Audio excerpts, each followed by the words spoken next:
Okay, so today I'm going to make a Dr. Pepper slow cooker roast beef recipe. There's a couple different versions online that I've seen. This one is from atapinch.com. But she uses regular Dr. Pepper. Now, because I'm on Dr. Poon, I've got to avoid the sugar and keep everything low sodium as much as possible. I'm going to use a diet Dr. Pepper. So I've got my roast here is a Australian beef blade roast, or you can get like a shoulder roast type thing. If you want to cut off excess fat and all that, by all means you can do it. I'm just going to not worry about this one. Doesn't have too much. It's got a bit on top that I could remove if I like, but I'm not too worried about that. I've got 1 cup of water. We're going to use a couple of dashes of Worcestershire sauce, about 3 cloves or 3 teaspoons of minced garlic, some salt and pepper, and I'm using a light salt, which is a reduced sodium. Now, these over here are just for later. All that's going in the slow cooker is the roast itself with these ingredients. But just so you know, on Dr. Poon Phase 2, which is where I am, you are allowed certain kinds of vegetables.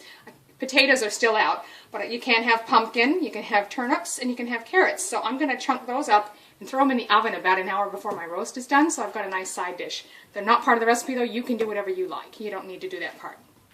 So I've just taken my roast out of the package. As you can see, it looks really nice on the underside. I'm going to leave this, the fat is a very thin layer actually, and it wouldn't be easy to get off, so I'm not going to worry about it too much. I'm just going to plop that in there fat side up. We'll wash my hands, and then we'll get on with putting the other ingredients in. Okay, so now I'm going to start with my seasonings first. I'm just going to, this is just to taste, however much pepper you like. I'm using a fresh ground pepper. You can use anything you've got. I'm going to do my salt, or my low sodium light salt. This roast is 2 kilos, which is about 4.4 pounds, and normally you'd use about a teaspoon of salt per pound of meat.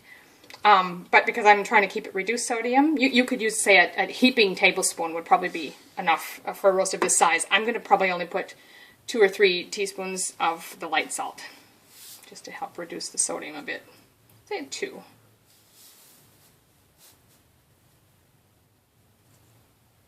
While I've got that teaspoon out, remember we said about 3 cloves of garlic, or about 3 teaspoons of minced garlic. 1, 2, 3. Next I'm going to take just a couple of good dashes of Worcestershire. That's good. My 1 cup of water. I'm going to leave some of that. I don't want to rinse all of the garlic off down into there. We'll let some of it go down naturally as it cooks. And lastly, your can of diet Dr. Pepper. And if you're not worried about sugar, feel free to use regular. Foam up a little bit.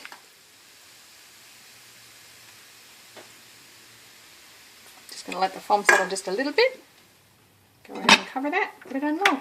Come back in 6 hours to do my vegetables.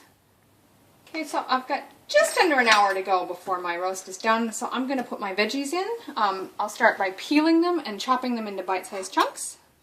So I've got the turnips and carrots peeled and rinsed, and now I'm going to go on to the pumpkin. Now this is just a piece of Kent pumpkin, because that is allowed in Phase 2 of Dr. Poon. Whereas a butternut squash or pumpkin isn't, and potatoes aren't, so this is what I'm going to use. I'm just going to clean out the seed area a bit, and then peel the shell off and chop it into chunks. So do whatever works for you. I'm just going to scrape those out first.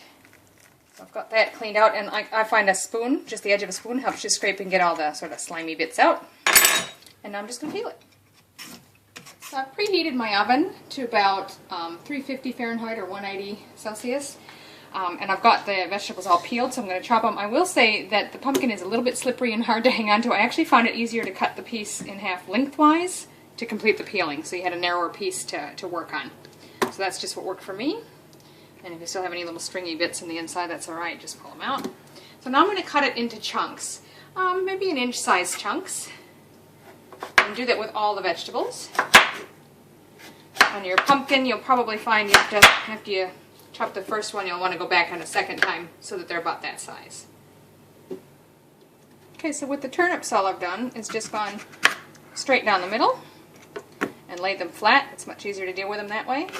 And cut across once and just cut it into 2 or 3 chunks the other direction. Now with the carrot, depending on the size of the slices, I'm just slicing them like that, and then going back and having or quartering them, depend. Because they're a bit denser and might take a little longer to cook, quartering is probably a good idea, so you get pieces about that size. So just take your slices and go back like that. Okay, so I've just thrown all the chopped vegetables together in this large roasting pan.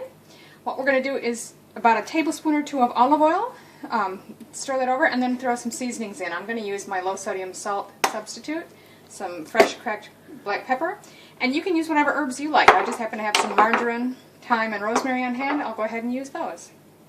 So we'll start with the olive oil. I'm not actually going to measure it, I'll just estimate. 1, 2. A bit of the salt, black pepper, this is the marjoram, and just a good sprinkling of thyme, and rosemary. Then you want to take a spoon and just stir that up to sort of mix everything well and evenly coat with the olive oil and seasonings. Now I'm guessing these are going to take 20 to 30 minutes in the oven, but keep an eye on them.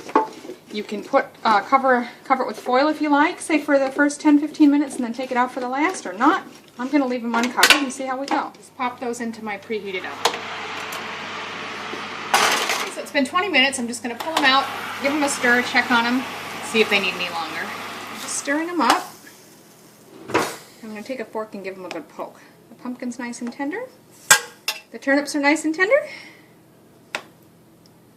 And that's the carrots. They're just a little bit firmer than the others, but I'm happy with that. They're certainly tender enough that you can poke with a fork. Okay, so that's been 7 hours. I'm going to turn our crock pot off and open that up. You can see that bit of fat that was left on top. Some of it's still there, but it's fairly easy to pull that off before we take out and shred the meat if you're interested in removing it. And now I'm just going to do my best to lift this meat up out of here and put it in the casserole dish for now so I can divide it up and shred some up for dinner. I don't want it to fall apart too early until I get it in there. There we go. Through into the middle, and you can see that pulls apart real nice and easy. Okay, so I'll just go ahead and plate some up. Okay, so you can see that shredded nice and easily. I've just served it up with some of the veggies, and I'm just going to put a little bit of the broth over the top for serving. All done, and it's delicious. Enjoy.